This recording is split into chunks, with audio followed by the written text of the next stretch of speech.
ऐसी कोई बात होगी सबसे पहले मैं आप लोगों को ही कहूंगा। मैं तो कह रहा हूँ इनकार की बात नहीं है। मेरी कल रात को कमलनाथ जी से बातचीत 10:30-11 बजे हुई है। वो छिंदवाड़ा में है। 2 महीने पहले जिनके नेतृत्व में हमने चुनाव लड़ाए कि कांग्रेस का कार्यकर्ता अपनी जान अड़ाकर उनको मुख्यमंत्री बनाने के लिए अपना सब कुछ निछावर करता रहा, क्या उनको छोड़ने की बात कमलनाथ जी कर सकते हैं? तो भाजपा में आ रहे हैं कमलनाथ? यह सवाल मध्य प्रदेश से लेकर दिल्ली तक बेहद सुर्खियों में है। कयास लगाए जा रहे हैं कि कमलनाथ अपने बेटे नकुलनाथ के साथ बीजेपी में शामिल हो सकते हैं, लेकिन कमलनाथ ने इसे लेकर क्या कहा वो हम आपको सुना रहे हैं। अगर ऐसी कोई बात होगी सबसे पहले मैं आप लोगों को ही कहूंगा। मैं तो कह रहा हूँ इनकार की बात नहीं है। ये आप लोग कह रहे हैं, आप लोग एक्साइट हो रहे हैं। मैंने कहा मैं तो एक्साइट नहीं हूँ इस तरफ या उस तरफ, पर बात यह है कि अगर ऐसी कोई बात होगी मैं आप सबको सबसे पहले खबर करूंगा। तो कहा तो यह भी जा रहा है कि कमलनाथ बीजेपी में अगर आएंगे तो अपने साथ कांग्रेस के करीब 1 दर्जन विधायक और कई पूर्व विधायक को लेकर आएंगे। खबरें हैं कि कमलनाथ अपने बेटे नकुलनाथ के साथ दिल्ली पहुंच गए हैं। कमलनाथ को लेकर कद्दावर कांग्रेस नेता दिग्विजय सिंह ने क्या कहा वो भी हम आपको सुना रहे हैं। मेरी कल रात को कमलनाथ जी से बातचीत 10:30-11 बजे हुई है।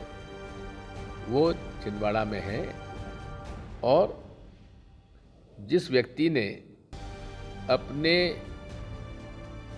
राजनीतिक जीवन की शुरुआत नेहरू गांधी परिवार के साथ उनके पीछे साथ में खड़े होकर उस समय लड़ी थी जब पूरी जनता पार्टी और केंद्र की सरकार इंदिरा जी को जेल भेज रही थी, उस आदमी को आप कभी उम्मीद भी कर सकते हो कि ऐसा आदमी कभी कांग्रेस और सोनिया गांधी जी के परिवार को छोड़ के जाएगा, इंदिरा जी के परिवार को छोड़ के जाएगा?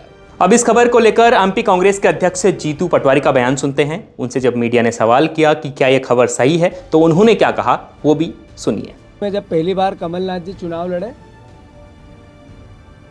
तो इंदिरा जी ने आम सभा में ये भावना व्यक्त की कि ये मेरा तीसरा बेटा है। कमलनाथ जी के लिए तीसरे बेटे की एक संज्ञा दी। उससे आगे बढ़कर इस 45 साल की यात्रा में, राजनीतिक यात्रा में कमलनाथ जी की पिछले 7 साल से वो मध्य प्रदेश की कांग्रेस पार्टी के मुखिया के तौर पे हम सब कांग्रेस के कार्यकर्ताओं के साथ कंधे से कंधा मिलाकर हर परिस्थिति में सुख में, अच्छे में और बुरे में पूरी दृढ़ता से कांग्रेस के विचार को आत्मसात करके विपक्ष की भूमिका निभाते हुए निडरता से अपना कार्य करते रहे। साथियों, मुझे ज्ञात है वो पल, वो समय जब सिंधिया जी ने कांग्रेस पार्टी की सरकार गिराई थी। तब भी कांग्रेस का एक एक कार्यकर्ता कमलनाथ जी के विचार और उनके नेतृत्व के नीचे खड़ा था। एक एक उस समय मेरे जैसे कई परिवार के साथी हर तरीके से कंधा मिलाकर कमलनाथ जी के विचार को आत्मसात कर रहे थे, कांग्रेस के विचार को आत्मसात कर रहे थे। अंतोगत्वा मैं आप सबसे अनुरोध करना चाहता हूं, जो खबरें हैं निराधार हैं। वहीं दूसरी ओर अब लोकसभा चुनाव नजदीक हैं और अगर ये जो खबरें चल रही हैं वो सच साबित हुई तो यह कांग्रेस के लिए बहुत बड़ा झटका हो सकता है, क्योंकि कमलनाथ एमपी से लेकर पूरे देश में बहुत बड़ा कांग्रेस के लिए महत्व रखते हैं। वो लंबे समय से कांग्रेस से जुड़े हुए हैं और अगर वो बीजेपी में आते हैं तो कांग्रेस के लिए बहुत बड़ा झटका होगा। कमलनाथ के बीजेपी में आने को लेकर जो खबरें चल रही है उस पर आपका क्या कहना है? क्या वाकई में कमलनाथ बीजेपी में आएंगे? कमेंट कर अपनी राय जरूर दें और देखते रहिए इंडिया.com।